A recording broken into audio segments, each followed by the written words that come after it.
Hello, how are you? So today I'm not going to cover any ticker, but I will going to cover, as you can see on the topic, the economies. I will cover. So this video, as a precautions, this video is very heavy in terms of the data driven. So I have performed. I went to the uh, various high end websites like IMF, World Bank, the Fred statistics, and so on, just to name a few. And I'll just want to take the data from that channel which is unbiased, right?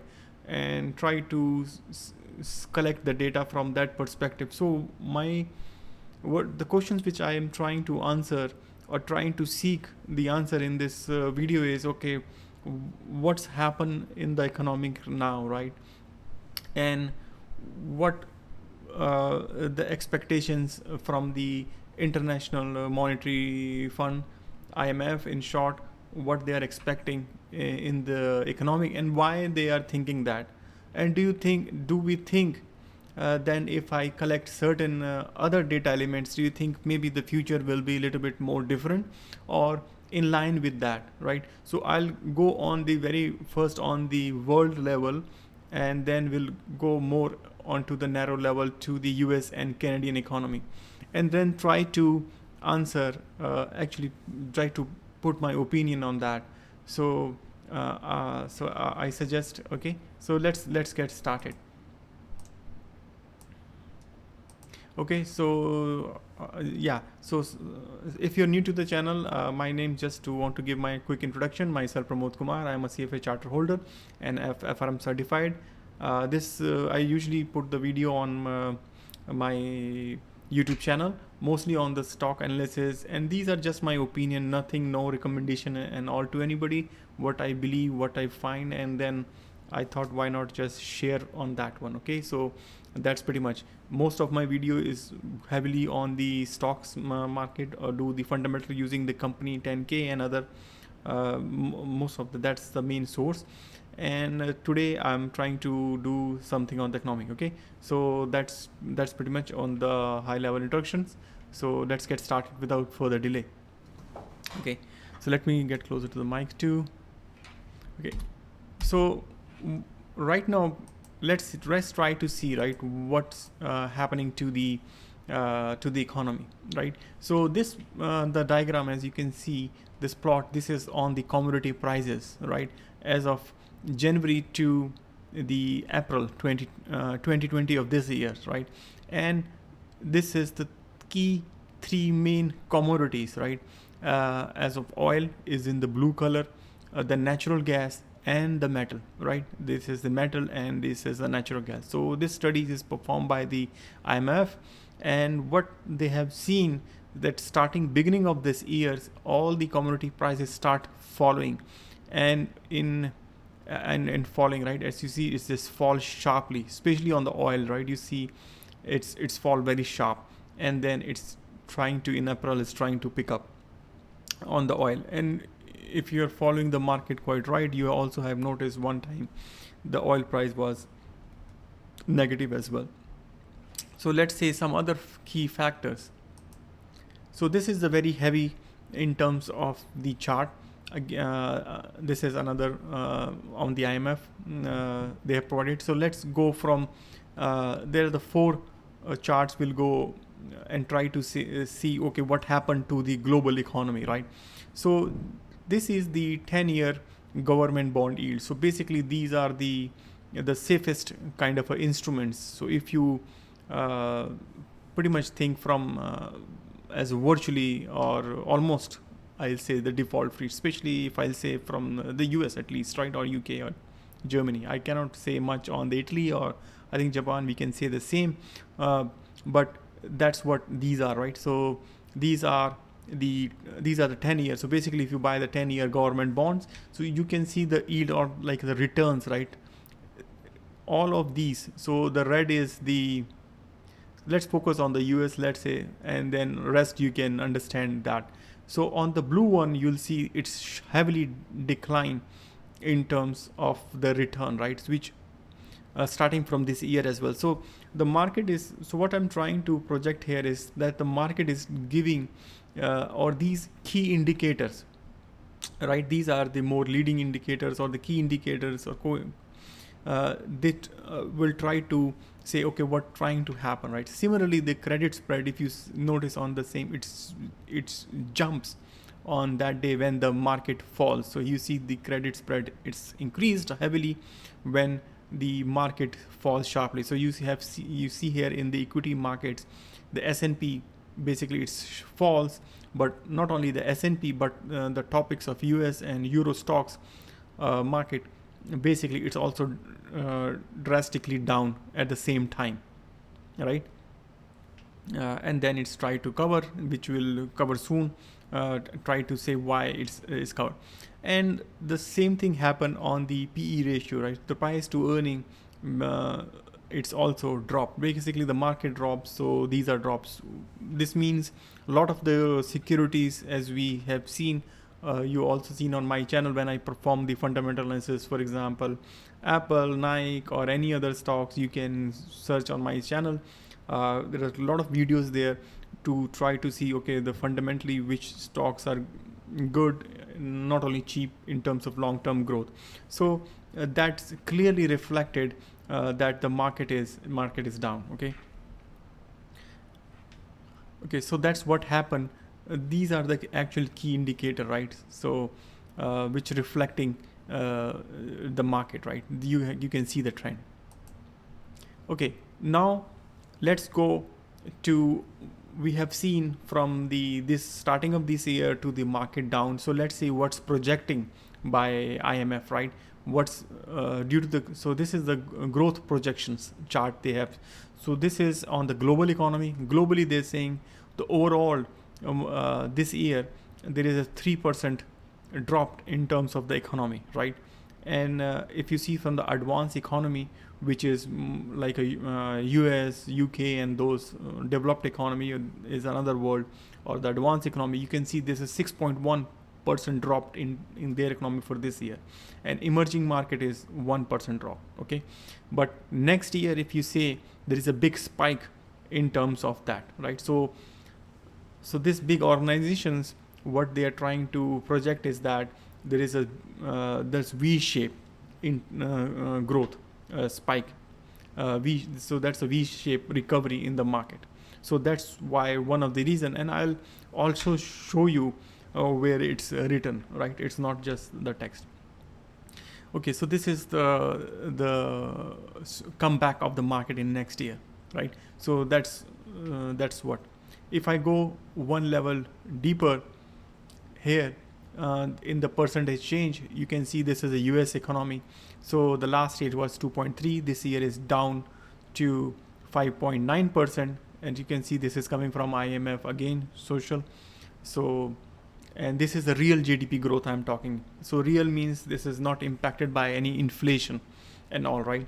So this is the real GDP. If what's growth? So next year, the world, if I see on the world, the overall world, it will come back to almost more than double, right? So you can see, because it's -3, it's going to 6, 200% up. Similarly, on the US is 4.7. Euro is also recovering. Middle East and Central Asia, they're projecting to 4%. Asia, emerging and developing Asia, and Sahara, every economy you have seen that it's recovering next year, right? So let me show you one more thing.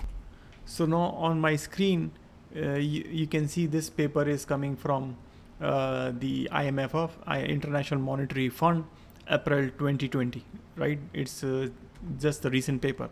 So in that one, what they have assumed, the rebound in the 2021 depends critically on the, you see the word critically, on the pandemic fading in the second half of 2020, allowing containment effort to be gradually scaled back and restoring consumer and investor confidence. So these are the two key words we can see from there. So depend critically on the pandemic fading. So they expect the pandemic should fade the second half of the year, right? So that's the expectation of these economists, which is the leading world economists, what they are thinking. And I'll also show you some more studies on that, and restoring consumer and investor behavior. So that's what they're predicting. So now from this onwards, I'll go more deeper I'll show you some more key trend, and then we'll try to form the independent opinion what's happening right now, and then trying to form the opinion. Okay, so this is again from I'm sharing my screen. This is, you can see, this is IMF website, and if I see, you can see here there is a drop in the, so this is shows the US data, so this is the real GDP and the inflation. So as you can see, the real GDP in 2020 is 5.9% drop, and inflation is only 0.6, right? And if I go back to the 2009, or when we have a last the recession or the problem, right, 8 or 9, so that time the real GDP drop was only 2.5%, right? As compared to now, it's more than a double, right? 5.9%. But if you see in next year, it's recovering back. You see, this is coming back as a V shape based on the same assumption what I have shown you in IMF. Similarly, if I want to come to the Canadian market, the Canadian economy is suffer even worse. This year is 6.2%, right? And if I go back to the previous one, this is only 3%. So the damage of the economy is very huge due to the coronavirus first wave, right? We only have first wave, so you keep in mind. But again, the next year it's coming back, the economy, right? Because most of the market, and I think the reason for that is the two things what I have also studied. So in another papers which I have studied on IMF, they're saying this is the rule based solution what they are trying to put, right? So this is two-step process. Rule-based step is basically, for example, connecting directly to the consumer. For example, we know most of the people who lost their job, they get the money directly to their account. So its connection is established there. Interest rates are down, right? So this is the economic or the economics. They if I'm going too deep. I try to dilute it to the common audience. So basically, there is a fiscal policy or monetary policy, right? So the bottom line is they're flushing too much money into the economy, right? That's one key factor to push the economy, and they're buying the debt. A lot of debt is buying, right, to push the economy and flushing a lot of money. If you see, at least in Canada, we know I think after 2 weeks or 3 weeks, the people who are not working, they get $2,000. Doesn't matter whatever your income is, they get right into the money. Similarly, I think also I see that US also citizens, they're getting the money. So the thing is, the money is flushing too much, going to the consumer, directly to the people who are suffering. And at the same time, the interest rates are at bottom low, right? Which, if interest rates are low, the cost of borrowing is low. The company, government also providing funds to the company to help to grow the business. So these are all benefit. And the tax submission date for this year, at least in Canada, I know it's defer until the last week, right? So the lot of effort is being done. So that's also one of the reason the economic is trying to push to the V shape, right? So that's very solid. So that's what IMF also seen. When the fiscal policy is combined with the monetary policy, when funds in the layman term, when the money is flushed and similarly interest rate down, so it's a rule based approach. So it was more effective. So that's what we have seen in the market, right? So the market itself is it's the leading indicator. It's trying to show what's coming in the future. So that's also see, okay, this is now that is going up. So that's one conclusion. But the main problem, if I'll see, okay, why the market was down, the one of the main reason was there is no problem in the economy before, there is no other problem. So the market was down because of the coronavirus wave. People have to come stay at home, people get sick, and they unable to work. So that's the reason. So if I see from that perspective, so now think from that channel, let's say what are the chances to get the second wave, right? So that's another question what I have in my mind.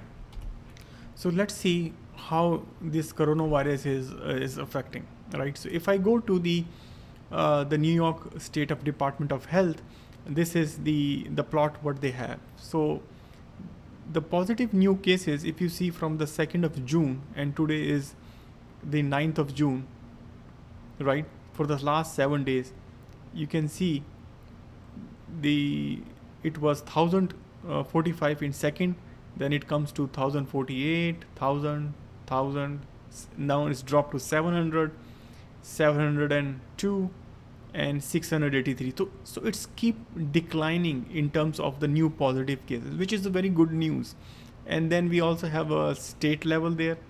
So if I see for the all data, right? So you can see this these ones, the new cases, which is even for the from the March 7 to the June June end. So you see the slope is going down in terms of the new cases. So that's coming from the US Department of Health, right? And the total person tested, anyway, this is not the main concern, is the new positive test. Similarly, if I go to the Canadian website, yeah, this is the one. Okay, so this is on the Canada stats as of, you can say, 6 June 8th. So the purple one is the Quebec, and the Ontario is the blue one, which is the mostly dense or heavily populated. So you can see there is a spike in the new cases by date. So the new cases in the Quebec is going well, and they did a very good job in terms of the controlling. And the Ontario is coming down as well, but it's not that great if I compare that with the last month on the Quebec, right? But both is coming down. So in terms of the new cases, it's coming down. Okay, but if I go and ignore the country level data, and I say, okay, let me go to directly to the World Bank data, right? And to see what's really happened. Does the coronavirus affects only sorry, I hope I have I think I didn't cut here, so sorry about that. You can see these are both dropped here, right? Okay, so I'll try to keep an eye. Okay, on the World Bank data, if you can see, so this is this plot we're trying to show this coronavirus is based on the income and the death rate, right? This shows a little bit of different story, what I find. If I focus on the right chart first, if you can see, compare from the February 2020 to June 2020, you see there is a huge, like a snake ladder in terms of the death rate, right? So this is the corona cases death. So in US, you see the death is keep going up and up, right? So it's a snake. I was expecting this to be drowned, right? To down this arrow, or at least to flatten it out, but it's not. It's like a very spike in terms of the death rate. So although the new cases are down, but seems like the death rate is going high. So this doesn't look positive. When we know by this chart, if I come back, there are so many tests happening at the same day, right? Because this implies that more and more people are having the problem. So that's why, if you can see, the new test which they are doing is is close to 1,000 or it's like 700 and more, right? So it's the second level of study which surprises me as well. So this is the money level, right, or the income level, and the corona cases. So the higher income it shows in the green, right, and the upper medium lower income is in red. So coronavirus doesn't matter. Even in the high income countries like US, it suffer a lot, right? Let's say the UK and Spain and all. Whereas in other part where is a low level income, it's not that suffered. You see the number of death is lower. So this implies maybe on the where the income is more, the people are more free, they won't listen that much or not follow the social distancing. So that's one of the way we can understand this graph, right? Now what it trying to project us, okay? So let's take a little bit more deep approach. Let's go one more deep. So what are the data scientists trying to predict that, right? So I find one of the case studies, because right now they're data scientists, they get the data and they're trying to the project the future, right? So that's one thing. Okay, so yeah, so this model, this is one of the famous economist site, right? So he has this site, and then he put some of the COVID-19 model. So this is not what he's trying to say is the model predict the potential spread of the COVID-19 pandemics have became a fixture of American life, right? So that's it. One of the most over tasks is to predict the number of Americans who will die due to the COVID-19, and with the help of the compiled. So there are the 12 model published to illustrate the possible trajectories of the pandemic death toll. In doing so, we can hope to make it more accessible, right? So they're trying to project the fatality rate, right, in the near future. So that's upcoming, right? That's the projection. So far we have seen until here, okay, what we can see or what the data is available. But these models, they take the different data. So there are so many different models, and they put the source code here as well, right? So here on the GitHub, they get this data from here, these models, and then they try to plot. And if you see this plot from April onwards, this is even keep going up, right? So there are the different models. These are the different models, but you can see the 95% of the model fall within the shaded region. So this is the region, right? And it's not coming down. It's going straight there, straight. So that's one thing. Okay, so this is from the data scientist perspective, right? What's the perspective they have put? If I go back to the traditional one way of measure, right? So this is the treasury. Treasury is the US government yield. Okay, so this US government yield basically on the Yahoo Finance, it shows, okay, what's the return if you invested in 30 years of the US treasury bond, which is assumed to be the safest. And if you have noticed, if I'll bring that S&P index, let me put in some different colors. Let's orange. So this is the S&P index, right? You have noticed this treasury yield falls sharply. It was also low, starting lower, but it falls sharply on that. And it's trying to recover. So when the 30-year treasury is false, that's clearly suggested that the investor doesn't have any confidence on the long term. So they try to keep their money into the short terms. Okay, so that's one of the very good indicator. And if you have if I remove this one and go back, you can see here, right?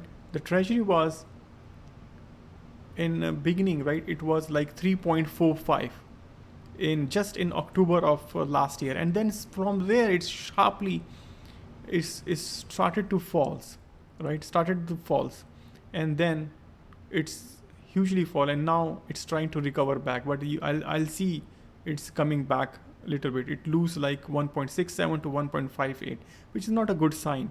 So it's trying to come back, but it's recover a lot as well from 1.2 1 to 1.5 is 30 basis point it recovers. Okay, so that's one of the good indicator we can see, okay, what's happening in the economy. One more thing, now people have the questions, and also, okay, the one of the major factor what we have seen so far is all these problems is attached. Everything is okay, government is doing its own job, and flushing the money, buying the debt, whatever is possible to bring the economy up. But recently we see there is a problem in the US when we see that very bad video come out, and there is so much protest going on. So that's I'll try to show here, right? So this in the US today, it says tracking the protests across the US in the wake of George Floyd death, right? So that's the protest. So that protest is, if you can see the site of the protest and National Guard activated, right? You see this is the whole US, and how dense it is. The protest is how dense. One thing, it's really comes out that this is not a small protest. The economy is already suffered, and protest is not happen when people are at home. Protest happen when people comes to the street and they are angry. And even at the time of the coronavirus, when people are coming out, right, I'm not sure how much precautions they are taking, right? I don't think so. And even in Canada, we have seen when I go out, I hardly see people are taking a mask. And when I ask people, some are following at least, but not many people are following. So people, and not only from protest, but on the careless perspective. So this implies there are pretty much heavy chance in terms of the coronavirus comeback, because most of the IMM study, as I showed in the project, is that the market will come back. It's all depend upon that market will recover this year, right? But if the protest continues and people are not following the rules, it's an easy chance of the second wave. Now the problem is, let's go back to the debt. Let me show you, because to flushing the economy with the money is not easy. You can flush it. So we can see that's the market crash or the market risk happen, right? That, but let's come back a little bit to the credit risk side. So before I close it, I just want to give some flavor of that as well for the completeness, which also make. So in the US, the national debt, right? So the US, the current debt is more than 24 trillion, right? And then they show the public debt is 18 trillion, and the intra-government debt is 6 trillion, which makes it 24 trillion. So how much debt is that? So this means the national debt is so large, it's hard to measure. There are three ways to visualize it. First, and it's almost at $73,000 for every man, woman, and child in the United States. Because if you divide this for 24 trillion by the number of population, so this means every US citizen, if it's a man, woman, or child, they have $73,000 debt on it. So think from that, which is double of what their per capita income. So if this mean, if I 73, and if I divide this by 32,621, so almost double in terms of what they are earning, right? This doubles what they are earning in their income. So that's much is their debt is, so which is very bad. So now the question is, we know US is a very powerful, we know these are developed countries, they flushes a lot of money, but how much money they can flush into the economic if the second wave will come? And are we ready for that, right? So I forget about the second the debt or everything. The humanity and the humankind respect is much. So think from that perspective as well, right? If the economy won't survive, if the second level of this wave will come, it's eat the economy. So I suggest, so this is my view on the, so the broadly, I hope this won't come, and that won't come, but I think we'll see the more clear picture in the coming, at least in a month, when the result of these protest activities will little bit settle down, and more people will go and do their test to see how much it's affected by coronavirus. And if it's, hopefully it's not, and the market will open. But if it's otherwise, then I can see this treasury yield will go even down and further down. And so that's pretty much summarize my view on the economies. So the economies is not only okay if the unemployment is down, why the market, because certain key indicator are already happened, right? So they tell the past story. So we know from the past the unemployment is happen, or what's happened. But there are certain key indicators which I have shown, or broadly see the market, that what can happen in the future. So we need to focus on more on those leading indicator. And if the economist, we have also seen, if economics is making those assumptions about the future, what basis they are making. And then we have also seen that based on our the data trends, for example, from the World Bank, or from the keys, the data scientist models, or from the world data, World Bank data, that how much debt rate is going, the protest is going, how it will, and the treasury yield curve, how I can also, and I can add more variable, but I don't want to make this complex. The main thing is to be active and safe. So as a long-term investor, maybe we don't have to worry that much, but certainly if as a taxpayer of the country, we have to worry. Basically, end of the day, we have to pay this by our taxes. And if I go more beyond, as a humanity, we have to, I don't want any human being or animal to die without enjoying their full life, right? So hopefully this won't come, but but rationally we want the economy to be strong and prosperous for our future generations. So this should be our not only the responsibility as a citizens to follow the social justice distancing, but for our future generations, so we'll give them good, clean environment, right? And healthy, not only in terms of the environment, but also financially as well. So that's why we should practice the social distancing and do best to keep the economy strong, and hopefully that this won't come back. So if it come, I certainly believe that the projection which is made by IMF, what they're showing, I don't think so it will be happen, at least what I can see from the current data trend. If the coronavirus second wave will come, that's pretty much it. So hopefully you like this video. So if you like, kindly subscribe or to my channel, and like and share it, so more and more people will view it. Thanks for watching, and hopefully see you in other video. Bye for now.